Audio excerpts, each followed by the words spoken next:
शेतकऱ्यांचे आंदोलन जे देशभरात अनेक गाजलं आणि मणिपूरमधील महिलांवर अत्याचार ह्याच्याविषयी तुम्ही किंवा केंद्र सरकारने विशेष अशी काही भूमिका घेतलेली नाही. त्यांनी त्यांच्या पुस्तकात बंच ऑफ थॉटमध्ये स्पष्टच म्हणलेलं आहे की राज्यघटना ही गोधडी आहे, ठिगळं लावलेली, त्याच्यात काही सुसूत्रता नाही आणि बदलणं गरजेचं आहे. नहीं, देश को बदल रहा है रंग, देश का बदल रहा है रंग, इसलिए नरेंद्र मोदी जी और हम जीतेंगे ये जंग. लोकसभा निवडणुकीचा प्रचार आता अंतिम टप्प्यात आलेला आहे. 20 मे रोजी मुंबईत मतदान होणार आहे. या सगळ्यासाठी सगळ्याच राजकीय पक्षांनी आपलं कंबर कसलेली आहे.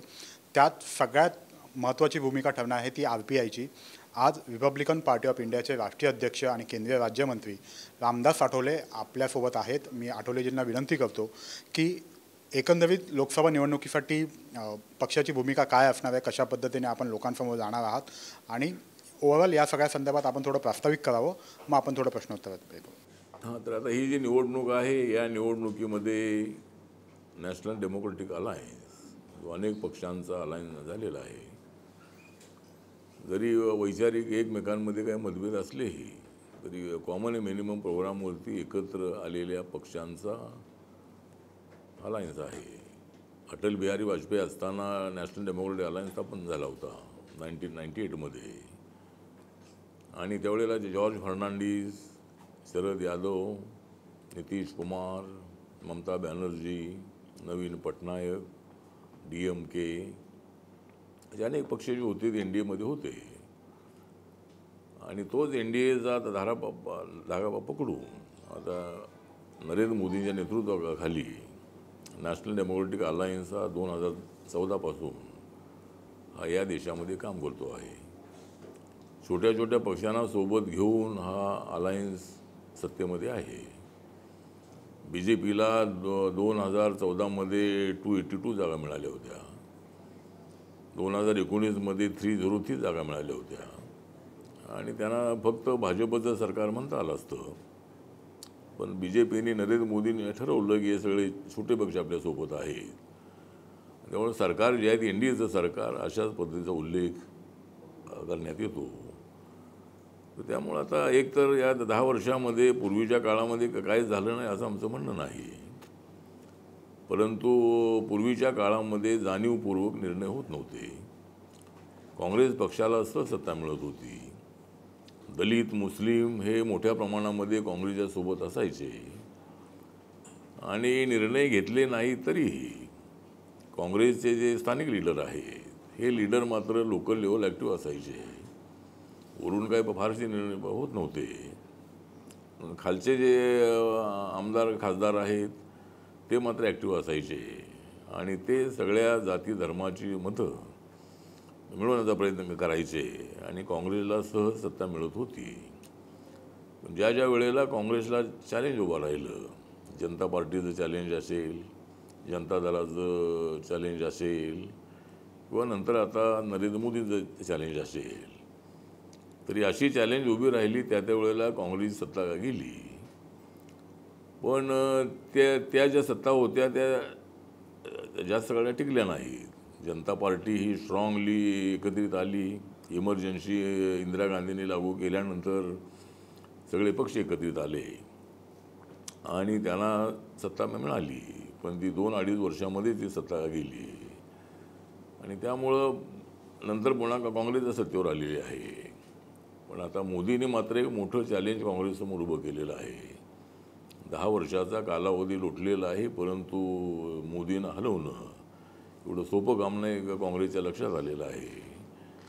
आणि आता आम्ही 2024मध्ये मोदींनी नारा दिला की 400 पार. त्याचं कारण असं होतं की मागच्या वेळेला BJPला 303 जागा आणि NDAला 329 जागा होत्या.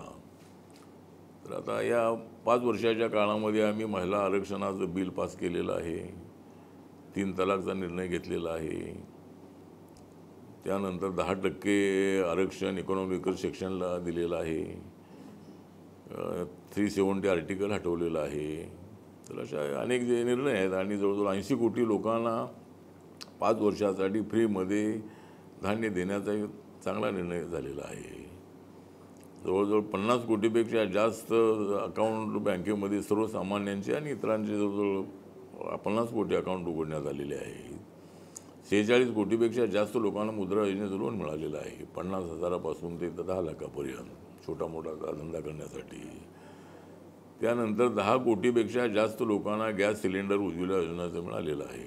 4 कोटीपेक्षा जास्त लोकांना प्रधानमंत्री आवास योजनेची मिळालेली आहे. 4 कोटीपेक्षा जास्त लोकांना आयुष्यमान भारत योजना, जी एका फॅमिलीला एका वर्षाला 5 लाख रुपये मेडिकल ट्रीटमेंटसाठी दिले जातात, तर त्या स्कीममध्ये 4-5 कोटीपेक्षा जास्त लोकांना फायदा मिळालेला आहे.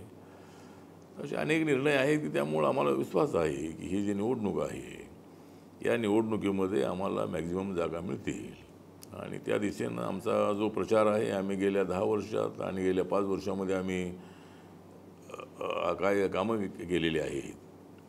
बाबासाहेब आंबेडकरांची स्मारकाची कामं जी आहेत ती मोदी आल्यानंतर पूर्ण झालेली आहेत. काँग्रेसच्या काळामध्ये मी त्यांच्यासोबत होतो. मी अनेक वेळेला जिथं 26 अलीपूर रोड या ठिकाणी बाबासाहेबांनी संविधानचा ड्राफ्ट लिहिला होता, तर त्या ठिकाणी स्मारक उभं करून मी अनेक वेळेला मंत्र्यांना भेटलो, परंतु निर्णय काय होत नव्हता. हिंदू मिलची जागा द्या म्हणून अनेक वेळेला प्रयत्न केला, पण ती जागा मिळत नव्हती. त्यानंतर डॉक्टर आंबेडकर फाउंडेशन नावाची एक संस्था काँग्रेसने स्थापन केली होती, पण त्या ठिकाणी फक्त ऑफिसच होतं. पण मोदीजी आल्यानंतर 350 कोटीचं डॉक्टर आंबेडकर इंटरनॅशनल सेंटर बनवलं. महूला बाबासाहेबांचं जे जन्मस्थळ आहे त्या ठिकाणी चांगलं स्मारक बनवलेलं आहे. तर असे अनेक जे निर्णय आहेत ते निर्णय झालेले आहेत. आणि दीक्षाभूमीला पूर्वीच्या सरकारच्या काळामध्ये कधी 25 लाख, कधी 50 लाख, 1 कोटी असेच पैसे मिळायचे. पण देवेंद्र फडणवीस आल्यानंतर त्यांनी 100 कोटी रुपये अनाऊन्स केले आणि त्यातले जवळजवळ 40-50 कोटी रुपये किती त्यांना मिळाले असतील आता. तसे अनेक कामं पूर्ण केलेली आहेत. आणि दुसरा विषय आहे तो संविधानाचा. तर आता संविधान कोणी बदलू शकतं का? तर संविधान कोणालाच बदलता येणार नाही. पण विरोधकांकडून मात्र मोठ्या प्रमाणामध्ये प्रचार सुरू आहे की संविधान बदलणार म्हणून. तर आता संविधान बदलणं म्हणजे एखादा कायदा करणं म्हणजे संविधान बदलणं नव्हे. एखाद्या कायद्यामध्ये अमेंडमेंट करणं म्हणजे संविधान बदलणं नव्हे. आणि नरेंद्र मोदी आल्यानंतर 2014मध्ये बाबासाहेबांच्या 125व्या जयंतीच्या निमित्ताने त्यांनी 2 दिवसाचं अधिवेशन घेतलं. त्यानंतर 26 नोव्हेंबर हा जो दिवस आहे, हा दिवस संविधान दिवस म्हणून देशभर पाळण्याचे आदेश दिले. मला सूचना दिल्या आणि शाळा, कॉलेज, सरकारी ऑफिसेस या ठिकाणी हा दिवस साजरा केला जातो. इतर ठिकाणी लोक करतातच. त्यानंतर त्यांनी 2019मध्ये सेंट्रल हॉलमध्ये ज्यावेळेला NDAच्या नेतेपदावर त्यांची निवड झाली, त्यावेळेला सेंट्रल हॉलमध्ये संविधानाचं पुस्तक ठेवून, म्हणजे संविधान ठेवून त्याला माथा टेकून त्यांनी शपथ घेतलेली आहे. अशी अनेक उदाहरणं आहेत की त्यामुळं मोदीजी संविधान बदलतील हे फक्त अफवा आहेत. आणि संविधान आणि मोदींनी अनेक वेळेला सांगितलेलं आहे की संविधान कोणीच बदलू शकत नाही. तरी अपोजिशनकडून हा अटॅक होतो आहे की संविधान बदलणार आहे, लोकशाही धोक्यात आहे. तर लोकशाही धोक्यात असते तर मोदी का मतं मागायला फिरले असते? म्हणजे लोकांचा पाठिंबा ज्यांना असतो त्यांना सत्तेवर येण्याचा अधिकार आहे. आणि आता पण लोकशाही धोक्यात आहे हा एक प्रचार आहे.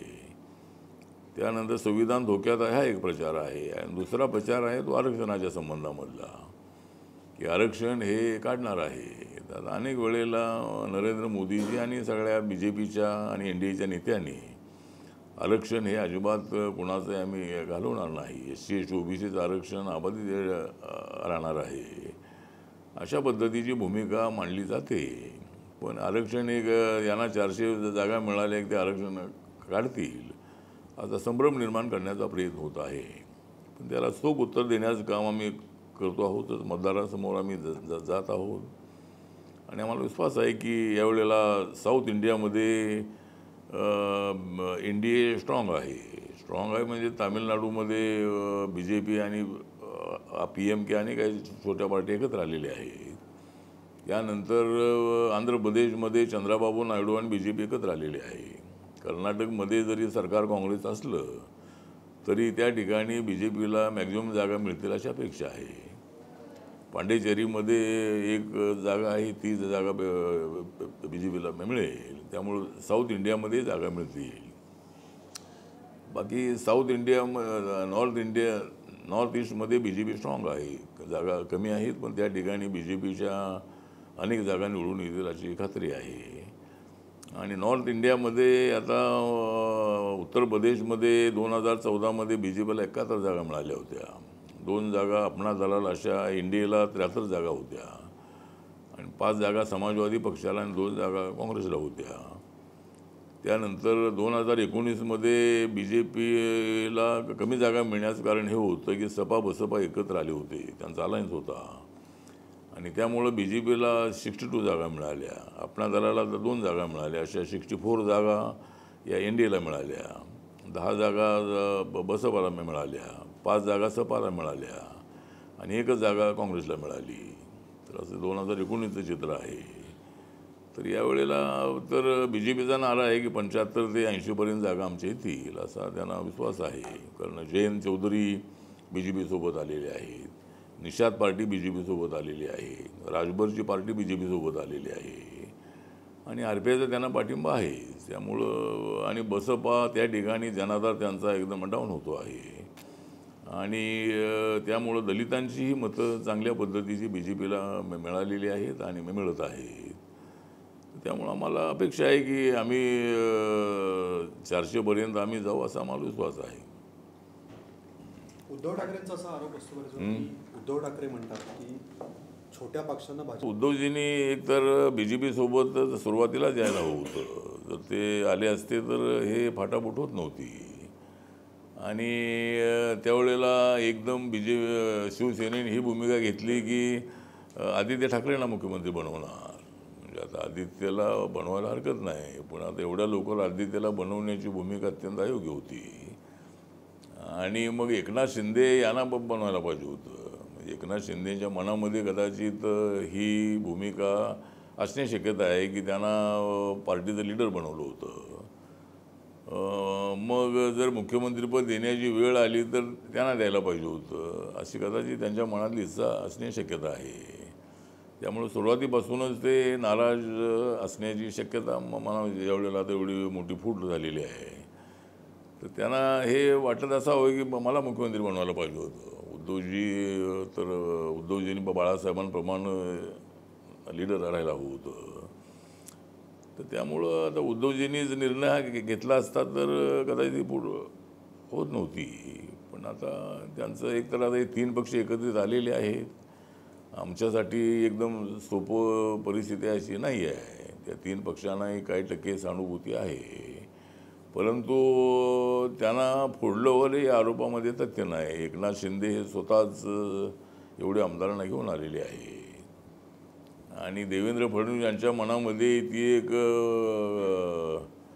नाराजी होती की उद्धवजींनी मला तर धोका दिला, उद्धवजी आपल्यासोबत आले नाहीत, आपलं मुख्यमंत्रीपद गेलं. हा एक त्यांना सातत्यानं लागून राहिलेली गोष्ट होती. आणि ज्यावेळेला एकनाथ शिंदे यांनीच अशा पद्धतीची भूमिका घेतली की मला तुमच्यासोबत यायचं आहे तर मग ठीक आहे तुम्ही येताय तर आपलं तर स्वागतच आहे अशा पद्धतीनं झालेलं आहे. आता उद्धवजींनीच मला वाटतं अचूक केलेलं आहे की त्यांनी BJPसोबत यायला हवं होतं. आणि आपला जो प्रश्न आहे की छोट्या पक्षांना संबोधतात तर माझा पक्ष मी देशाच्या सर्व राज्यात वाढवलेला आहे. नॉर्थ ईस्टमध्ये पहिला रिपब्लिकन पक्ष कधी नव्हता जो स्थापन झालेला 3 ऑक्टोबर 57ला स्थापन झालेला जो पक्ष आहे तो नॉर्थ ईस्टमध्ये नव्हता पण नॉर्थ ईस्टच्या प्रत्येक राज्यामध्ये माझ्या पक्षाच्या शाखा आहेत.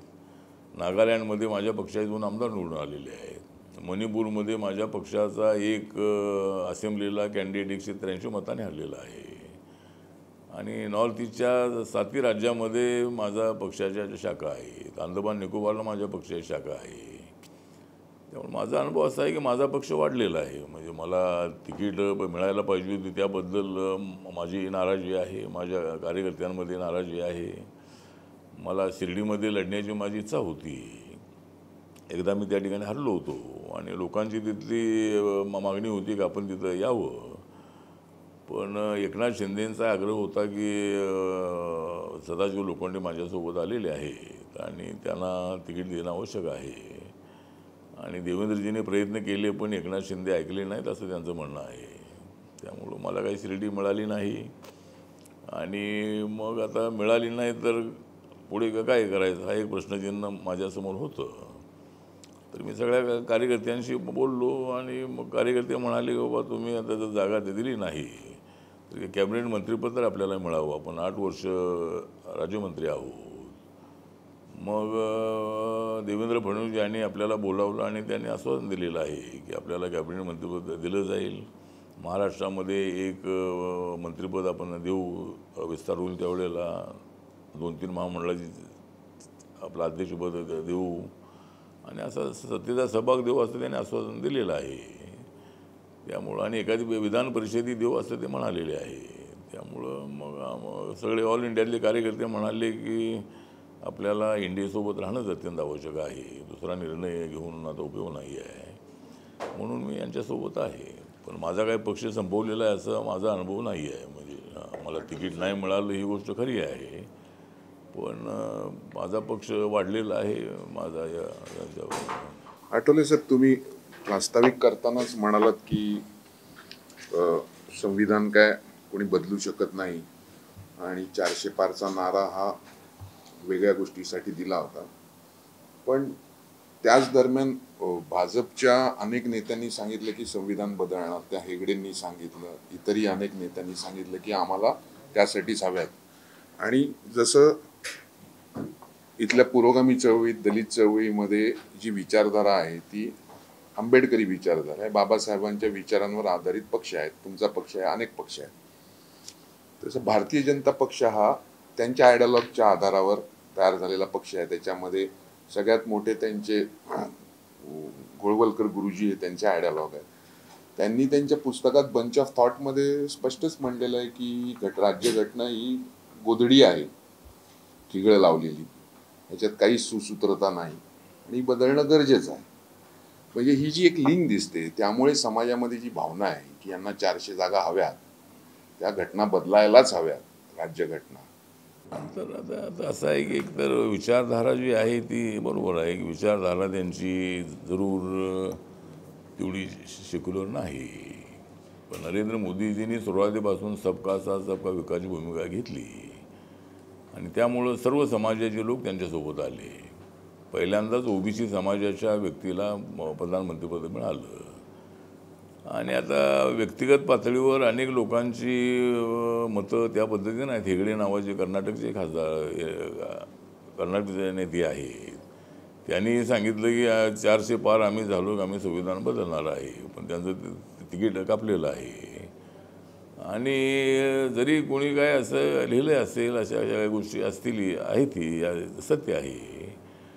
पण नरेंद्र मोदी आणि BJP आज सांगत आहे की आम्ही संविधान बदलणार नाही.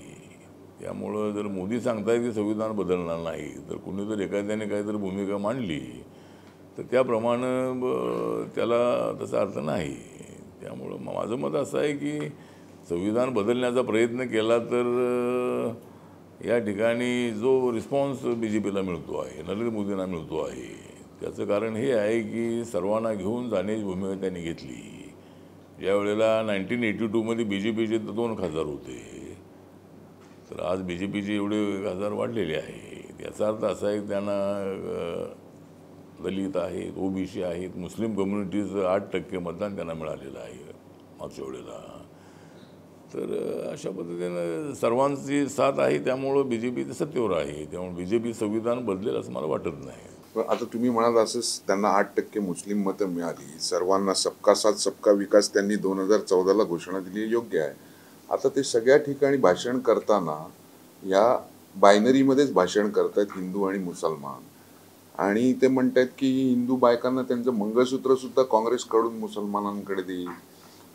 राखीव जागा ते म्हणतात मुसलमानांना देण्याचा प्लान आहे. तुम्हाला काय वाटतं याच्याबद्दल? एक तर राखीव जागांवर सर थोडं तुम्ही स्पष्ट सांगा की एक तर राखीव जागा शेड्यूल कास्ट मधल्या तर मिळूच शकत नाहीत कायद्याप्रमाणे, पण ओबीसी मध्ये तर आधीपासूनच मुस्लिम ओबीसी आहेत आणि मुस्लिमांची त्याच्या पलीकडे जाऊन ही आरक्षणाची मागणी आहे. जशी महाराष्ट्रामध्ये ती दिलंही होतं 5% काँग्रेसच्या सरकारने आणि ते न्यायालयात सुद्धा तशा अर्थाने टिकलं होतं. तर मुस्लिमांना आरक्षण मिळायला हवं की नको, तुम्हाला काय वाटतं? नाही, आता एक तर असं आहे की धार्मिक आधारावर आरक्षण देता येत नाही. जे SC ST ला आरक्षण मिळालेलं आहे, ओबीसीला ते धर्म हिंदू आहेत म्हणून ते मिळालेलं नाही आहे. तर जसं कालेलकर कमिशननी सगळा स्टडी केला आणि कुठल्या जाती मागास आहे, मग त्यामध्ये मुस्लिम 80% मुस्लिम जे आहेत ओबीसीमध्ये आलेले आहेत मंडल कमिशनमध्ये. आता काँग्रेसने ज्यावेळी ही भूमिका मांडली की आम्ही मुस्लिमांना आरक्षण देणार आहोत, म्हणजे मुस्लिमांना आपल्या बाजूला वळवण्यासाठी, त्यांनी मुस्लिमांना आरक्षण देणार ते काय कोर्टामध्ये ते टिकणारी नाही आहे. परंतु त्यांनी ती भूमिका मांडल्यामुळं मोदींना ही भूमिका घ्यावी लागली की हे ओबीसीमधून आरक्षण त्यांना देऊ इच्छितात. म्हणजे ओबीसीला मिळणारं आरक्षण अगोदरच कमी आहे आणि काँग्रेसची चाल ही आहे की ओबीसीचं आरक्षण मुस्लिमांना द्यायचं, अशी लाईन त्यांनी घेतलेली आहे. आता एक तर मुस्लिमांना त्यांचा विरोध नाही. आता ज्या योजना मी अगोदर सांगितल्या या सगळ्या योजनांमध्ये 10% आरक्षणामध्ये मुस्लिम आहेत. 10% जे EWSचं आरक्षण आहे त्याच्यामध्ये अशी काही अट नाही की तो मुसलमान आहे म्हणून त्याला ते द्यायचं नाही म्हणून. तो हिंदू असेल, मुस्लिम असेल, ख्रिश्चन असेल. तर मोदींना ही लाईन यासाठी घ्यावी लागली की काँग्रेस म्हणते की आम्ही ते देणार मुस्लिमांना, म्हणून त्यांना ती लाईन घ्यावी लागलेली आहे. पण आम्ही काही मुस्लिमांच्या विरोधामध्ये नाही आणि मी तर मुस्लिमांची बाजू नेहमी घेणारा मी माणूस आहे. जरी काही BJPने काही लाईन मांडली असेल तरी मुस्लिम समाजाला न्याय मिळाला पाहिजे ही भूमिका आपली नेहमी राहिलेली आहे. राज ठाकरे यांनी ज्यावेळेला सगळे भोंगे काढून टाका अशी भूमिका घेतली, त्यावेळेला मी जरी BJPच्या अलायन्समध्ये असलो तरी जो अजान आहे तो 1-2 मिनटाचा असतो आणि आपण एवढे वर्षापासून परंपरागत आपण तो ॲक्सेप्ट करतो आहोत. तर आणि तुम्ही तुमच्या मंदिरावर भोंगे लावा तुम्ही. आणि किती वेळेला आपला नवरात्रोत्सव असतो, किती वेळेला गणपती उत्सव आपला असतो, शिवजयंती असते, भीमजयंती असते. त्यामुळं आपणही अनेक वेळेला आपलं लाऊडस्पीकरला चालू असतं आहे. त्यामुळं मी भूमिका ही घेतलेली आहे. त्यामुळं खरंच म्हणताय त्याप्रमाणे माझं मत असं आहे की ते काही मुस्लिमांच्या विरोधातली भूमिका नाही. तर काँग्रेस म्हणतं या मुस्लिमांना देणार, कुठून देणार ते तर ओबीसीतून देणार, म्हणून ते त्यातून देऊ नये असं त्यांचं मत आहे. तुम्ही NDA सरकारला समर्थन करता आणि पुढे पण तीच भूमिका घेत आहे. तो प्रश्न असा आहे की शेतकऱ्यांचे आंदोलन जे देशभरात अनेक गाजलं आणि मणिपूरमधील महिलांवर अत्याचार, ह्याच्याविषयी तुम्ही किंवा केंद्र सरकारने विशेष अशी काही भूमिका घेतलेली नाही. आता एकतर शेतकऱ्यांचं जे आंदोलन आहे ते एकतर सरकारचं म्हणणं असं होतं की आम्ही शेतकऱ्यांच्या फायद्यासाठी कायदा केलेला आहे, त्यामुळं तो कायदा चांगला आहे असं सरकारचं म्हणणं होतं. आणि जवळजवळ ज्यावेळेला आंदोलन करते ज्यावेळेला दिल्लीमध्ये आले त्यावेळेला नरेंद्र तोमर बरोबर आणि इतर मंत्र्यांबरोबर 12 ते 13 मिटिंग झाल्या आणि त्यामध्ये सरकारच्याकडून हेच म्हणणं होतं की काय त्यामध्ये सुधारणा करायचं सांगा. पण त्यांचं एकच म्हणणं होतं की नाही आम्हाला कायदाच नको आहे.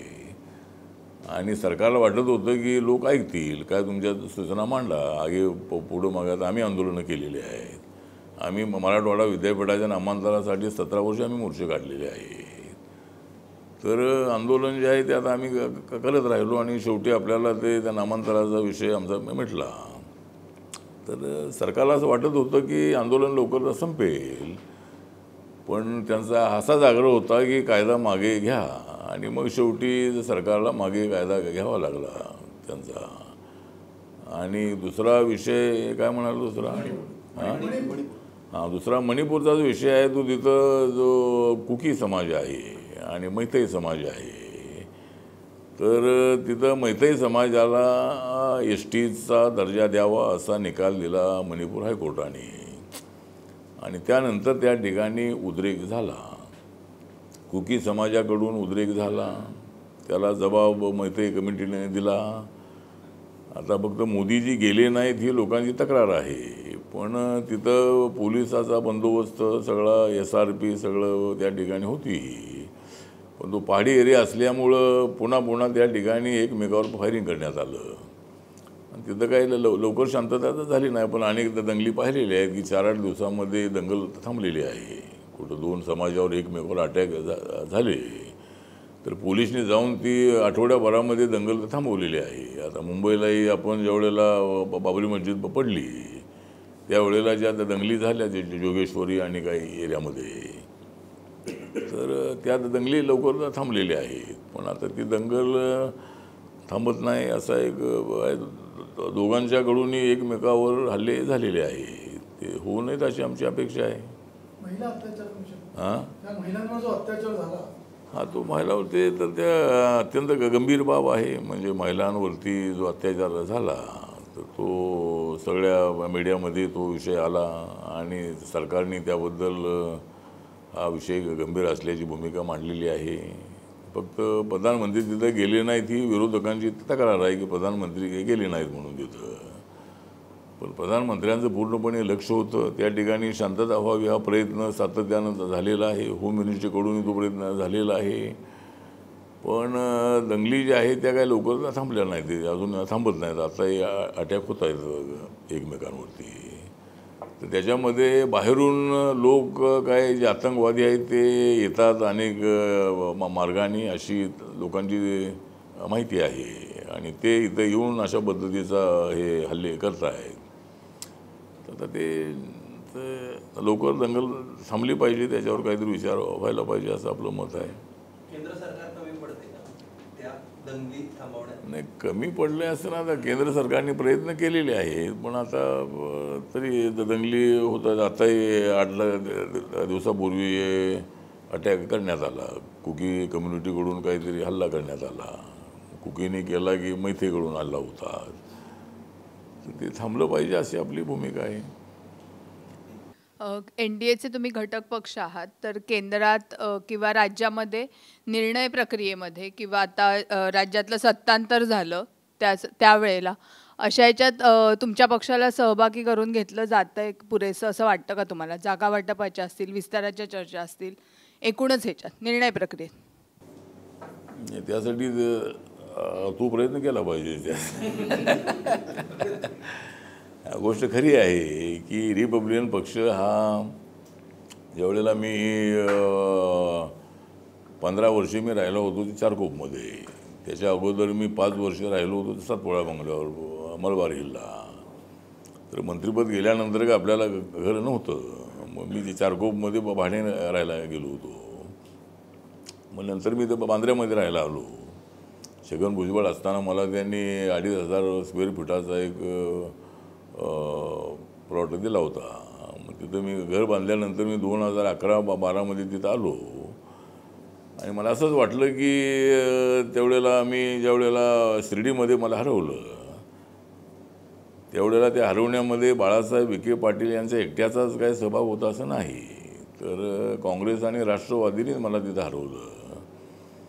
मग मी नंतर RPIचं ऐक्य केलं, फक्त प्रकाश आंबेडकर सोडून सगळे गट त्यामध्ये आले आणि CPI, CPM, समाजवादी पार्टी, सेकापो, जनता दल, समाजवादी, रेडॉलॉजी आहे. रेडॉलॉजी आम्ही 2009मध्ये केली आणि त्याला बऱ्यापैकी रिस्पॉन्स मिळत होता. पण निवडणुकीत काही तेवढं यश मिळालं नाही. फक्त 11 जागा निवडून आल्या, त्यात RPIची एक पण जागा निवडून आली नाही.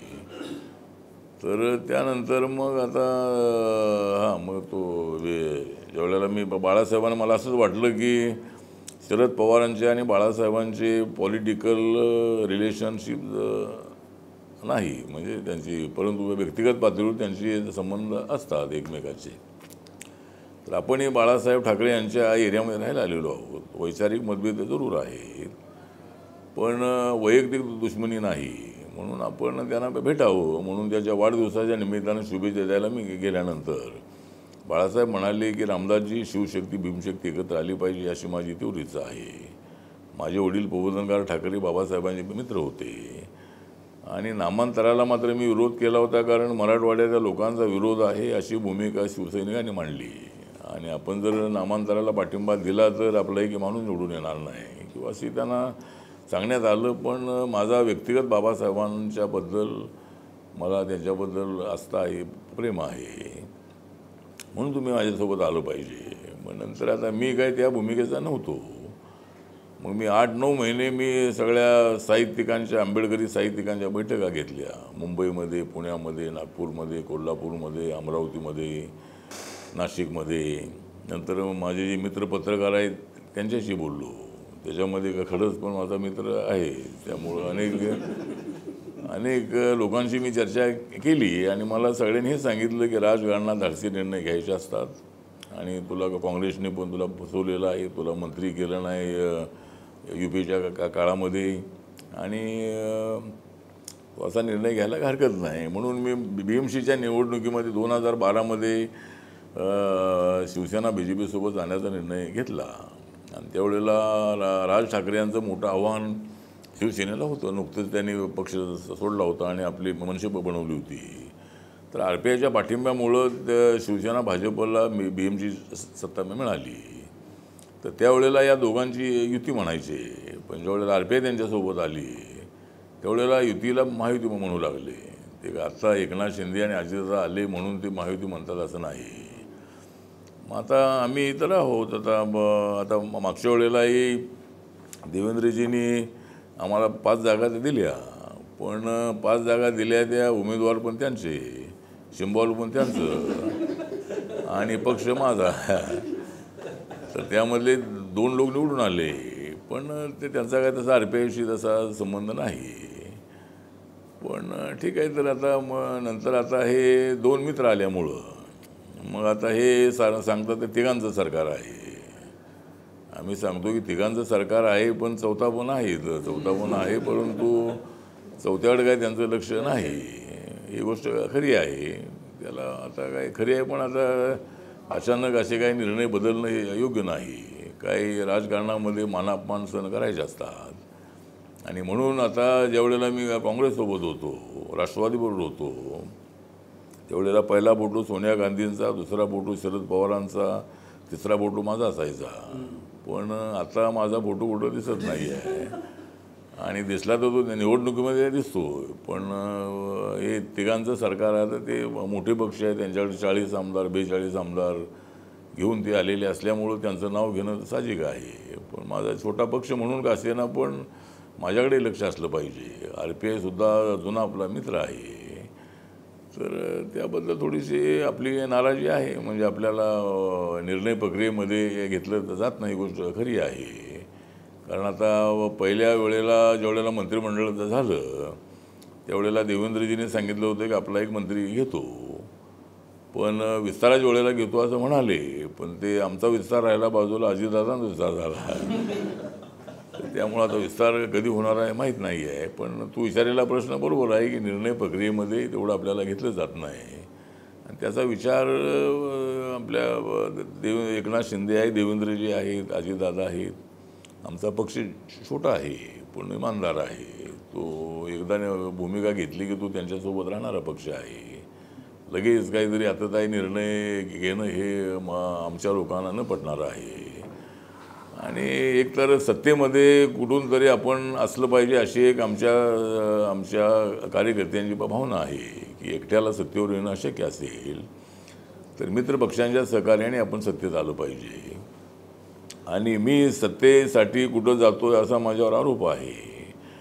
पण मी एवढं सांगतो की ज्यांच्याकडं सत्ता आहे ज्यांच्यासोबत मी असतो असं नाही, तर मी ज्यांच्यासोबत असतो त्यांना सत्ता मिळते.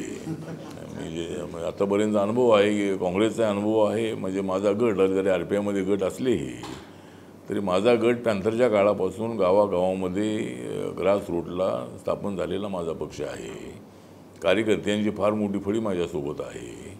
त्यांना सत्तेचं काही मिळालं नाही तरी ते माझ्यासोबत आहेत आणि मी कार्यकर्त्यांना विचारून हा निर्णय घेतलेला आहे. म्हणजे BJP सेनेसोबत जाण्याचा निर्णय जो आहे, ज्या कार्यकर्त्यांनी मला मोठं केलेलं आहे, माझी लिडरशिप हॉस्टेलला राहणाऱ्या माझ्यासारख्या एका सर्वसामान्य कार्यकर्त्याला त्यांनी दिल्लीपर्यंत पोचवलेलं आहे. त्यांना विचारून मी तो निर्णय घेतलेला आहे की आपण हे निर्णय घ्यायला हरकत नाही. पण मला ते आमच्या विचारलं जात नाही, गोष्ट खरी आहे. पण भविष्यामध्ये नक्की आम्हाला विचारतील अशी अपेक्षा आहे. सर, एक प्रश्न असा आहे की मतांसाठी दलित आणि अल्पसंख्याक असतील किंवा दलित असतील तर त्यांची म्हणजे आंबेडकरांचं जे नाव आहे किंवा मतांसाठी आंबेडकर, शाहू, फुले यांचं नाव पुढे केलं जातं. दलित माणूस जो आहे किंवा त्यांचे त्या समाजाचे जे प्रश्न आहेत तर ते आता दुर्लक्षित राहतात अशी खूप ओरड होते. तर तुम्ही याच्याशी सहमत आहात का? हा पहिला प्रश्न. आणि अजून एक प्रश्न असा आहे की महाराष्ट्रामध्ये दलित चळवळीचं खूप मोठं योगदान होतं आणि खूप सक्रिय होते या सगळ्या चळवळी. आता त्याच्यापासून तरुण खूप दूर चाललेला आहे आणि त्यांना नको वाटतं आता त्याच्यामध्ये सहभागी होणं किंवा कुठेही ॲक्टिव्हनेस पण तेवढा दिसत नाही. तर याबद्दल तुमचं काय म्हणणं आहे? आता माझं म्हणणं असं आहे, जसं आम्ही पॅंथरच्या काळामध्ये मराठवाडा विद्यापीठ नामांतराचा प्रश्न, मंडल आयोगाचा प्रश्न, मराठा आरक्षणाचा प्रश्न, झोपडपट्टीचा प्रश्न, बेरोजगारांचा प्रश्न, भूमीना जमीन देण्याचा प्रश्न, अशा अनेक प्रश्नांवर आम्ही लढे दिले आणि आम्ही मोठी मुवमेंट उभी केली. एकतर बाबासाहेब आंबेडकरांचं नाव पूर्वी जेवढं घेतलं जात नव्हतं तेवढं आज प्रत्येक पक्ष बाबासाहेबांचं नाव घेतो आहे. मग ते मतासाठी असेल किंवा आणि कशासाठी असेल, पण बाबासाहेब आंबेडकरांचं महत्त्व हे लोकांना आता वाटू लागलेलं आहे. या बाबासाहेबांनी या देशाचं संविधानामध्ये सगळ्यांचा वाटा आहे. त्या बाबासाहेबांनी संविधान लिहिलं असं नाही, पण ड्राफ्टिंग कमिटीचे चेअरमन म्हणून ज्यावेळेला बाबासाहेबांनी 26 नोव्हेंबर 1949ला ड्राफ्ट राजेंद्र प्रसाद पंडित जवाहरलाल नेहरूंना दिला तर त्यांच्या तोंडातून उद्गार निघले होते की डॉक्टर आंबेडकर आप ही संविधान के सही आर्किटेक्ट आहे. त्यामुळे संविधान म्हटलं की बाबासाहेब आंबेडकरांचं नाव पुढे येतं आहे. अलीकडे मध्यंतरी सॅम पित्रोदा असं म्हणाले की बाबासाहेबांच्यापेक्षा नेहरूंचं जास्त योगदान संविधानामध्ये आहे. तर नेहरू प्रधानमंत्री होते, परंतु नाही त्यावेळेला होते का नाही माहीत नाही, पण नेहरू पण त्याने अशी भूमिका मांडली होती. तर ठीक आहे, तुझा प्रश्न जो आहे तो हाच आहे की बाबासाहेबांचं, महात्मा ज्योतिबा फुलेंचं, शिवाजी महाराजांचं नाव हे घेतलं जातं आहे आणि त्यामध्ये त्यांच्याबद्दल भावनाही चांगली आहे आणि मते मिळवण्याचाही त्याच्यामध्ये प्रयत्न आहेच. म्हणजे त्यांची नावं घेतली नाहीत तर मग हा समाज आपल्यासोबत येणार नाही, ही त्यांना चांगली माहिती आहे. त्यामुळं दलित वस्त्यांमध्ये, झोपडपट्ट्यांमध्ये मोठ्या प्रमाणामध्ये लोक आज जातात आणि तिथं बाबासाहेबांचं नाव घेतात, बाबासाहेबांचे फोटो लावतात. आज शिवजयंतीला आम्ही जातो तसे भीम जयंतीला येणारे मराठा समाजाचे, बहुजन समाजाचे अनेक लोक आहे. ते आता मी ज्यावेळेला पॅंथरच्या काळामध्ये गावागावात फिरत होतो त्यावेळेला मी गावात गेलो की मला लोक मंदिरामध्ये घेऊन जायचे.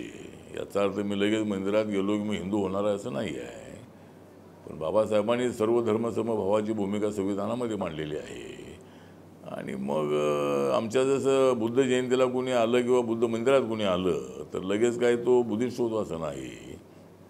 अनेक गोष्ट मी आपल्याला सांगतो की नरेंद्र मोदी जरी हिंदू असले तरी ते बुद्धिझमला अत्यंत चांगल्या पद्धतीनं मानतात. आता 2 महिन्यापूर्वी ज्यावेळेला मी एक बुद्ध भिक्खूंचं एक शिष्टमंडळ घेऊन त्यांना भेटलो होते एका कामानिमित्त त्यावेळेला त्याने एक आठवण सांगितली की ते म्हणाले की या पहिल्या नवीन संसद भवनामध्ये धार्मिक शिष्टमंडळ मला पहिलंच भेटतं आहे आणि मला बुद्धिझमबद्दल मला आदर आहे. आणि त्याचं कारण हे आहे की मी प्रधानमंत्री झाल्यानंतर मला चायनाच्या अध्यक्षांचा फोन आला आणि ते असं म्हणाले की मोदीजी तुमचे आणि माझ्यामध्ये फार मोठं जवळचं रिलेशन आहे. कसं रिलेशन आहे तर हुएनत्सांग नावाचे चायनाचे भिक्खू हे वडनगर त्यांचं जे गाव आहे मेहसाणा जिल्ह्यामध्ये मोदींचं, त्या गावामध्ये 10,000 भिक्खूंना ट्रेनिंग देणारं ते सेंटर होतं वडनगरमध्ये आणि हुएनत्सांग तिथं अनेक वर्ष राहिले होते. आणि तिथून आल्यानंतर ते चायनाचे अध्यक्ष काय शेनपिंग काय त्यांचं नाव त्यांच्या गावामध्ये ते नंतर आले आणि त्या ठिकाणी त्यांचा मृत्यू झाला. तर तुम्ही चायनामध्ये आलात तर नक्की माझ्या गावामध्ये या, मी तुमचं स्वागत करतो. तर असे त्यांनी आठवण दिली आणि मी जे ज्यावेळेला मुख्यमंत्री होते त्यावेळेला मुख्यमंत्री कुठल्याही पक्षाचा असला तरी आम्ही आंदोलन करणारे लोक होतो आणि त्या मुख्यमंत्र्याला जाऊन भेटणं, जसं आता आम्ही काँग्रेसच्या बरोबर नव्हतो पॅंथरच्या काळामध्ये, पण मागण्या घेऊन आम्ही सगळ्या मंत्र्यांना मुख्यमंत्र्यांना भेटतच होतो. तसे गुजरातमध्ये माझा पक्ष होता पॅंथर, त्यावेळेला एकदा 2-3 वेळेला मी नरेंद्र मोदींना भेटलो होतो. तर त्यांचं जे CM हाऊस आहे, त्या CM हाऊसच्या बाहेर जवळजवळ 4-5 फुटाची बुद्धमूर्ती आहे. CM हाऊस जे आहे ते, आणि गांधीनगरमध्ये जे मंत्रालय आहे तिथं आपण प्रवेश करताना 10-12 फुटाची बुद्धाची मूर्ती आहे. तर मोदीजी तसे बुद्धाला मानणारे आहे, जरी हिंदू असले तरी. तर आता तुझा प्रश्न आहे तो आता म्हणजे पॉलिटिकल राजकारणासाठी त्याचा उपयोग केला जातो, गोष्ट खरी आहे. पण बाबासाहेबांच्या बद्दल एक प्रचंड एक आस्था अनेक समाजातल्या लोकांना आहे, हे आज आपल्याला पाहायला मिळतं आहे. आणि जसं शिवशक्ती भीमशक्ती एकत्र आली त्यावेळेला प्रत्येक शिवसैनिक जे भी म्हणत होता, गावातलं वातावरण जे पूर्वी एकदम तप्त असायचं ते बरंचसं त्यामुळं निवडलेलं होतं. तर ठीक आहे. तर आणि काय विचारलं होते ना, काय गेले आठवते सर, इथे जो वंचितचा प्रयोग झाला गेल्या कोणता? वंचित हां. तर जे गेल्या वेळी झालं यावेळी आहे, तर त्यांनी पुन्हा एक जो इथला दलित पिछडा जो काही दुर्लक्षित राहिलेला घटक आहे त्याला एक त्यांनी प्लॅटफॉर्म देण्याचा प्रयत्न केला. राजकारणातही ते तेवढ्याच याने उतरले. तर तो जो प्रयोग आहे त्याचं नक्की तुम्ही काय विश्लेषण कराल? म्हणजे त्याचं ते भारतीय जनता पक्षाला तर खूप तीव्र विरोध करतात, तर नक्की ते त्या राजकारणातनं त्याचा RPI वर काय परिणाम झाला? एकूण RPIच्या त्याच्या राजकारणामुळे RPI वर हा परिणाम झाला की RPI जसा पॉलिटिकल वाढायला पाहिजे तसा तो वाढत नाही आहे. का वाढत नाही? तर प्रकाश आंबेडकर आणि मी किंवा सगळे आंबेडकरी नेते एकत्र येत नाही आहे. ज्यावेळेला आम्ही एकत्र आलो त्यावेळेला आमचे 4 खासदार निवडून आले. आणि एक आठवण करून देतो की 90मध्ये ज्यावेळेला आम्ही सगळे एकत्र आलो त्यावेळी युती कुणासोबत करायची हा एक आमच्यामध्ये वाद होता. त्यामध्ये माझा आग्रह असा होता की जर भाजप शिवसेना आपला नंबर 1चा शत्रू असेल तर नंबर 2च्या शत्रूसोबत दोस्ती केली पाहिजे आणि काँग्रेससोबत अलायन्स करून आपण सेना भाजपला हरवलं पाहिजे, अशी त्यावेळेला माझी भूमिका 90च्या त्यावेळेला होती. तर त्यावेळेला आमचं ऐक्य झाल्यानंतर आम्ही 33 लोकांची एक समिती नेमली आणि 3 लोकांची सुकाणू समिती होती. त्यामध्ये गवईसाहेब, प्रकाश आंबेडकर आणि मी होतो आणि 33 लोकांची समिती होती. मग आमच्यामधला हा काय वाद मिटे ना की जायचं कोणासोबत. मग हे ठरलं की जो जाहीरनामा मान्य करेल त्यांच्यासोबत जायचं. मग शरद पवारांना भेटलो आणि सांगितलं आमचा जाहीरनामा आहे, हा आम्हाला मान्य आहे. मग नंतर आम्ही जनता दलाला भेटलो. त्यावेळेला जनता दल हा अपोजिशनचा मोठा पक्ष होता. PP सिंग त्यावेळेला प्रधानमंत्री होते. तर जनता दलाने सांगितलं की आमचा जाहीरनामा मान्य आहे. मग आता काय करायचं, आता निर्णय घ्यायचा कसा? मग हे ठरलं की जो बहुमताचा निर्णय होईल तो मान्य करायचा. मग आमच्या 33 लोकांमध्ये मतदान घेतलं आणि 23 लोकांनी पाठिंबा दिला का काँग्रेसला, 10 लोकांनी पाठिंबा दिला त्या जनता दलाला. मग त्यांनी असं मग मी बोललो आता निर्णय जाहीर करूया. प्रकाश आंबेडकर ऐकायला तयार नव्हते. मग त्या सगळ्यांनी सांगितलं तुम्ही ते 3 जण एकत्र बसा. मग आम्ही 3घांची एक बैठक झाली. त्या बैठकीमध्ये आम्ही प्रकाशजींना समजावण्याचा प्रयत्न केला की हीच वेळ आलेली आहे आपल्याला सत्तेची चांगली भागीदारी मिळण्याची. आपण जर शरद पवारांना सांगितलं की आम्हाला 38% सत्ता पाहिजे तरी ते देण्यासाठी तयार होतील. त्यामुळं आपण एकत्रितपणे आपण काँग्रेसकडे जाऊया. पण ते ऐकायला तयार नव्हते. तेव्हापासून त्यांचा बीजेपीकडे कल होता. बीजेपीकडे कल होता, जनता दलाकडे कल होता. तेव्हापासून भाजपकडे कल होता का कोणाचा? प्रकाश आंबेडकरांचा. नाही, प्रकाश आंबेडकरांचा कल ते तुम्हालाच माहीत आहे कुठं. नाही कल त्यांचाच व्हायचा नाही. प्रकाशजीचा प्रश्न विचारलाय तर हा एवढा सगळा इतिहासही आवश्यकता नाही. पण त्यांचा वंचितचा प्रयोग अत्यंत चांगला प्रयोग आहे. सगळ्या उपेक्षित दुर्लक्षित जातींना एकत्र करून त्यांना सत्ता मिळवून देण्यासाठी प्रयत्न करणं हा प्रयोग त्यांचा अत्यंत चांगला आहे. अकोल्यामध्ये त्यांनी दलित बौद्ध, अल्पसंख्याक आणि OBC यांचं कॉम्बिनेशन करून तिथं त्यांनी 1-2 आमदार निवडून आणलेले आहेत. काय पंचायत समित्या, जिल्हा परिषद, नगरपालिका, त्यांचा प्रयोग चांगला आहे. पण मागच्या वेळेला त्यांनी लोकसभेला 43 लाख मतं घेतली, पण त्यांचा पक्ष रिकग्नाइज होऊ शकला नाही. त्यांचा एकही माणूस निवडून आला नाही. त्यामुळं त्यांच्या राजकारणामुळं ना समाजाला फायदा आहे ना त्यांना फायदा आहे. त्यांना सिंबॉली मिळालं नाही आता. आणि त्यांच्यासोबत जे लोक होते ते निवडणुकीला एकत्र येतात आणि निवडणूक झाली की निघून जातात. ते त्यांच्यासोबतही राहत नाही. आता पडळकरना मागच्या वेळेला 3,20,25,000 मतं होती सांगलीमध्ये, ते तर सोडून गेले. लक्ष्मण माने तर सोडून गेले. असे अनेक जे लोक होते ते सोडून गेलेले आहेत. त्यामुळं प्रकाश आंबेडकरांच्या मनामध्ये काय आहे सांगता येत नाही आहे. पण जर प्रकाश आंबेडकरांनी मी एकत्र आलो, मी म्हणजे समाज सगळा एकत्र आला, तर RPIची एक मोठी ताकद उभी राहू शकते आणि त्या बदल्यामध्ये सत्ता चांगली मिळू शकते. आता मी एकटा असलो की मला एकही जागा मिळत नाही आहे, तर माझ्यासोबत प्रकाश आंबेडकर राहिले तर आम्हाला जागा 2-4, 4-5 जागा मिळवण्यामध्ये आम्हाला त्यामध्ये यश येणार आहे. त्यामुळं कुठंतरी प्रकाश आंबेडकरांनी थोडासा वेगळा पॉझिटिव्ह विचार समाजासाठी करावा आणि असं वेगळं लढवून काय माणूस आहे की निवडून येते नाही.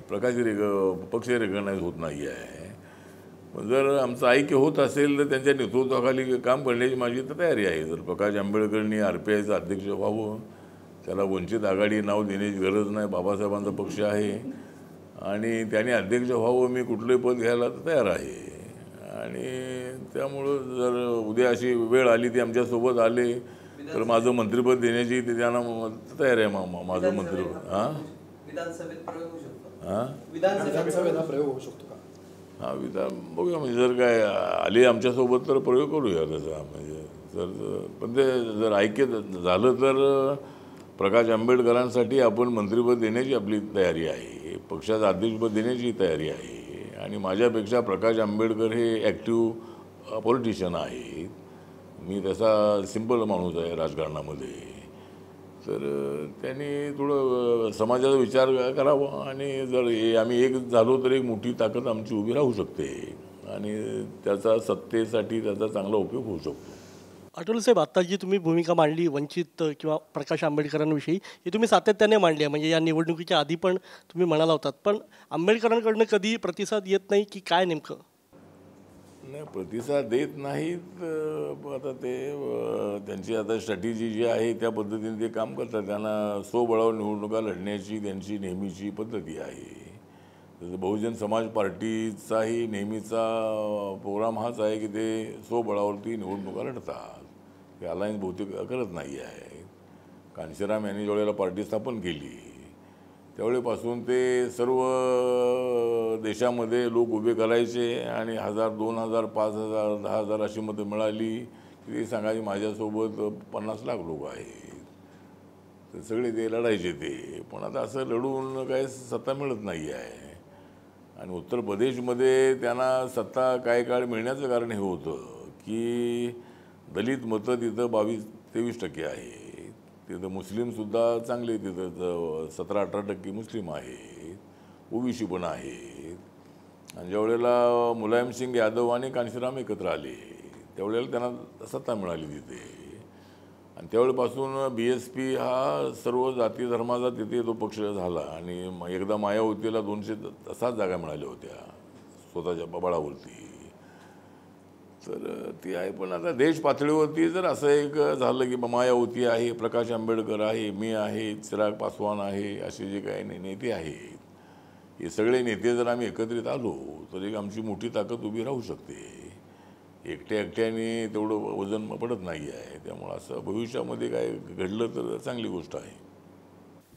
आठवले सर, तुम्ही मगाशी उल्लेख केला की मी BJP सोबत जरी असलो तरी मुस्लिमांच्या बाबतीत नेहमीच मुस्लिमांचा नेहमी माझ्या पक्षाने कव्हर घेतला आणि नेहमीच तुम्ही सोबत आहात मुस्लिम समुदायाच्या, असं तुम्ही म्हणालात. तर आता केंद्र सरकारने, मोदी सरकारने आधी नागरिकत्व कायदा त्याच्याबद्दल आधी माघार घेतली होती आणि आता निवडणूक जाहीर होण्यापूर्वी तो कायदा त्यांनी मंजूर केला. तर त्या नागरिकत्व कायद्याविषयी तुम्हाला, कारण ते मुस्लिम समाजालाच च्या मनात खूप भीती आहे त्या कायद्याविषयी, त्याविषयी तुमची भूमिका काय? माझं मत असं आहे की आता एकतर असं आहे की समान नागरी कायदा नसल्यामुळे हिंदू आणि मुस्लिमांमध्ये मोठी दरार आहे. हिंदू समाजाच्या डोक्यामध्ये मुस्लिम समाजाबद्दल राग आहे. राग आहे म्हणजे त्यांना वाटतं की कायदा आम्हाला लागू आहे त्यांना लागू नाही. आणि आता जो रिपोर्ट एक आलेला आहे त्याच्यामध्ये मुस्लिमांचं पॉप्युलेशन एवढं टक्के वाढल्याचं काहीतरी माहिती आलेली आहे. तर ती आकडेवारी अगोदर नव्हती आणि आम्ही ते हेच मांडत होतो की काय मुस्लिम काय सगळे एवढी पॉप्युलेशन वाढलेले असं नाही. पण आकडेवारी कुठून आली काय माहीत नाही, पण ते आलेली आकडेवारी. तर त्यामुळं माझं मत असं आहे की समान नागरी कायदा आल्यामुळं मुस्लिम कुटुंबांचंही आर्थिक उन्नती करण्यासाठी त्याचा चांगला उपयोग होऊ शकेल. म्हणजे आता काय मुस्लिम आता पूर्वीच्या हिंदू लोकांना 12, 14, 15, 16, 18 एवढी मुलं असायची पूर्वीच्या काळामध्ये. आता नंतर कायदा फॅमिली प्लॅनिंग आल्यानंतर थोडं हे सगळं कमी झालेलं आहे. तर ते हिंदूंना असं वाटतं की आम्हाला हा कायदा आहे त्यांना कायदा नाही आहे. त्यामुळं जो कायदा आला तर थोडासा रिलिजियसली थोडीशी अडचण आहे. पण मुस्लिम समाजाला आर्थिक थोडं उभं राहण्यासाठी त्याचा चांगला उपयोग होणार आहे. मुलं कमी असतील तर त्यांचं शिक्षण आहे, बाकीचं सगळं आहे, ते करण्यासाठी चांगली मदत होणार आहे. त्यामुळं कधीतरी जे असे वादग्रस्त जे विषय आहेत, आता मी आरक्षणाच्या मुद्द्यावरती मी सातत्यानं मांडलेलं आहे की आम्हाला आरक्षण मिळतं आहे, पण त्यांना मिळत नाही मराठ्यांना म्हणून ते आम्हाला विरोध करत आहे. त्यांच्या राग मला त्यांच्या आहे की त्यांना मिळते ना आम्हाला मिळत नाही आहे, म्हणून आमच्या आरक्षणाला हात न लावता त्यांना आरक्षण द्या ही सगळ्यात अगोदर मागणी मी केलेली आहे मराठा समाजाला. त्यामुळं मला असं वाटतं की कायदा झाला तर काय तो एकदम मुस्लिम विरोधीच कायदा काय धार्मिक दृष्टिकोनातून आहे थोडासा विरोध त्याचा, पण सामाजिक दृष्टिकोनातून मला वाटतं की चांगली गोष्ट आहे जर कायदा झाला. आणि नागरिकत्व कायद्याविषयी काय, सिटिझनशिप जो काय ॲक्ट आहे त्याच्याविषयी काय तुमची भूमिका आहे? सिटिझनशिप ॲक्ट CA नाही, CA आता कायदा झालेला आहे, मी सरकारमध्ये आहे त्यामुळे त्याचं समर्थन करणं माझं कर्तव्य आहे. त्यामुळं तो कायदा झालेला आहे, त्यामध्ये जे हिंदूमधल्या जाती आहेत त्यांना नागरिकत्व द्या असं आहे. त्याला लोकसभा में आप मोदी जी को भी विश करते, बर्थडे विश करते और राहुल गांधी को भी करते हैं. तो एक बार आप बर्थडे विश करते करते कह गए थे कि जिस तरफ हवा रहती है, और मैं तो आपके साथ भी पहले था, यहाँ भी हूँ, तो मैं तो इस बार जो हवा चल रही है तो आपका क्या कहना है कि उसके बाद आप किसको बर्थडे विश करेंगे? नहीं, मैंने ये बोला था कि भाई राहुल गांधी जी हमारे मित्र ही है, और आप सबके मित्र हैं, लेकिन मुझे मालूम होती है कि भाई हवा कौन से दिशा से मतलब जा रही है. तो राहुल गांधी को बर्थडे के अवसर पर मैंने बधाई दी थी, और राजनीति में राहुल गांधी अभी थोड़े एक्टिव बन गए हैं. लेकिन राहुल गांधी जी खाली मोदी जी के विरोध में बोलकर उनको उसका कोई फ़ायदा नहीं, उनको नुकसान ही है. उन्होंने प्लानिंग से अपनी लीडरशिप मजबूत करनी चाहिए. कांग्रेस को मजबूत करना है तो राहुल गांधी ने मजबूत होना चाहिए, और राहुल गांधी ने अध्यक्ष पद नहीं छोड़ना चाहिए था. राहुल गांधी ने ये तय किया था कि मोदी जी को हम हराएंगे, लेकिन मोदी जी ने 303 सीट जिताई, और इसीलिए राहुल गांधी ने अपने पद का रिजाइन दिया. तो ऐसा तो नहीं होना चाहिए, पार्टी का अध्यक्ष पद छोड़ना ठीक नहीं है. लेकिन अभी तो फिलहाल कांग्रेस पार्टी को या इंडिया आघाड़ी को कोई सत्ता मिलना बहुत बड़ा मुश्किल है. आज तो हम तो पूरे देश भर में घूमते हैं, तो मोदी जी जब तक स्ट्रांग है और जो डेवलपमेंट है लोगों को दिख रहा है, डेवलपमेंट अभी मेट्रो ट्रेन है, बुलेट ट्रेन है, ठीक बात, वो आम आदमी के लिए भी वो काम है. तो मुझे लगता है कि लोग थोड़ा सा देख रहे हैं सब. अभी पहले जाते थे तो नेशनल हाईवे सिंगल ही रहते थे, अभी 4 लेन 6 लेन बन गए. बाकी ट्रेनों में सुधार हो रहा है. बहुत सारे एयरपोर्ट, अभी मैं रात को लखनऊ से आया तो लखनऊ में भी बहुत अच्छा एयरपोर्ट बना है. उससे कुछ लोगों को एम्प्लॉयमेंट भी मिलता है, होटल इंडस्ट्री को काम मिलता है, बाकी के छोटे मोटे हॉकर्स को काम मिलता है. तो मुझे लगता है कि ये है. तो राहुल गांधी को इतनी जल्दी मौका मिलना बहुत बड़ा मुश्किल है. राहुल गांधी को एक तो शरद पवार जी को सोनिया गांधी ने दूसरे टाइम पर प्रधानमंत्री बनाना चाहिए था जब, लेकिन शरद पवार ने कांग्रेस पार्टी को से उनको निकाल दिया था. 1998 में जब शरद पवार ने फॉरेन ओरिजिन का मुद्दा उठाया तब उनको पार्टी से निकाला था. अगर पवार साहब वो मुद्दा नहीं उठाते थे और कांग्रेस में रहते थे तो शायद उनका नंबर लग सकता था। और जब मैं उनके साथ था तो मैंने उनको सुझाव दे दिया था कि आप एनसीपी को कांग्रेस में विलीन करो, सोनिया गांधी जी को मिलो, और मैं आपके नेतृत्व में काम करने के लिए तैयार हूँ, ऐसा उनको बोलिए, तो आपका नंबर लग सकता है। तो जिस तरह 10 साल मनमोहन सिंह को मिले, तो 5 साल शरद पवार को मिल सकते थे, लेकिन वो मतलब उस पार्टी में गए नहीं। और फॉरेन ओरिजिन का मुद्दा तो उन्होंने लिया, लेकिन 1 महीने में फिर उनके साथ चले गए। फॉरेन ओरिजिन का मुद्दा लिया, इलेक्शन अनाउंस हुआ, रिजल्ट आ गया, और महाराष्ट्र में कांग्रेस एनसीपी की सरकार पर बन गई। तो शरद पवार जी को लेकिन शरद पवार ने कांग्रेस छोड़ी नहीं थी, शरद पवार को कांग्रेस से निकाला था 98 में। तो फॉरेन ओरिजिन का, लेकिन मुझे ये मालूम है कि सीताराम केसरी को हटाकर सोनिया गांधी जी ने अध्यक्ष बनना चाहिए। इसके लिए शरद पवार बहुत आग्रही थे। उनका कहना ये था कि अगर केसरी जी रहेंगे तो अपने को बिल्कुल सफलता मिलेगी नहीं, इसलिए सोनिया गांधी ने अध्यक्ष बनना चाहिए। इसके लिए पवार साहब की बहुत बड़ी कोशिश रही है। लेकिन अगर अध्यक्ष बनाने के लिए आप आगे हैं और प्रधानमंत्री बनने के लिए आप बोलते हैं कि भाई नहीं बन सकते, ऐसा कैसे हो सकता है? अगर इंडिया का आदमी इंग्लैंड में जाकर वहाँ प्रधानमंत्री बनता है, और मतलब कई देशों में अपने लोग सत्ता में है, मॉरिशस में अपना प्रधानमंत्री है, फिजी में है, तो ये मुद्दे से पवार साहब का बहुत बड़ा नुकसान हुआ है। नहीं, देश को बदल रहा है रंग, देश का बदल रहा है रंग, इसलिए नरेंद्र मोदी जी और हम जीतेंगे ये जंग।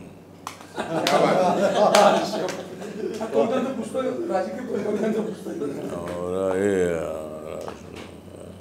हाँ, मतलब बहुत सारे पत्रकार ले रहे हैं कष्ट, बहुत सारे पत्रकार ले रहे कष्ट, इसलिए महाराष्ट्र में बहुत अच्छा प्रसिद्ध है टाइम्स महाराष्ट्र। और जिसकी भूमिका हमेशा होती है स्पष्ट, जिसकी भूमिका हमेशा होती है स्पष्ट, उसे हम समझते हैं टाइम्स महाराष्ट्र।